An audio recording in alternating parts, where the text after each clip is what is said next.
তো রিফক্স ভাই রিজন ধরার জন্য আমাকে নিয়ে করে দেয় স্টার্ট। তো স্টার্ট দেওয়ার কিছুক্ষণ পর খেয়াল করে দেখি আমাদের ম্যাচে বিবেস কুরুল গেমিং ও জিডব্লিউ সিয়াম। আজ একটা বিরাট ফাটাফাটি হইব। ফাটাফাটি তো হবেই, কেননা এই ম্যাচে পড়ে গেছে আলিফ গেমিং এবং সেই সাথে পড়ে গেছে বিবেস ময়নার মা। আমি তো বিশ্বাস করতে পারতেছি না ভাই, কিভাবে ভাই হইলো ভাই? কিভাবে হইলো সেটার দিকে খেয়াল না করে যদি একটু ভালো করে আমাদের টিমমেটের দিকে খেয়াল করি, দেখো কেউ কিন্তু দেশে নাই, সবাই চলে গেছে। তো আমার ফুল স্কোয়াডকে দেশে এনে মিডি খুলে বক্স বের করতে না করতে আবারও ফুল স্কোয়াড চলে যায়। তো তাদেরকে আমি আবারও নিয়ে আসি দেশে। তো দেশে আনতে দেরি হলেও তারা তিনজনে একসাথে পাল্লা দিয়ে আবারও চলে যায়।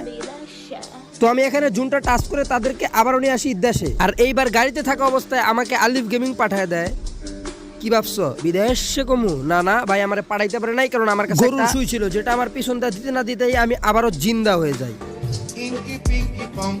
তো ইঙ্কি পিঙ্কি করতে করতে জুনে ঢুকার আগেই আবার আলিফ গেমিং আমাকে পাঠিয়ে দেয়।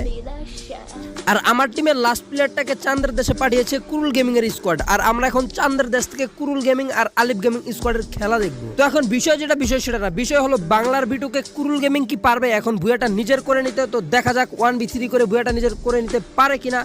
না না না না, লাস্টে এম টু বির শর্ট খেয়ে চলে গেছে চান্দের দেশে।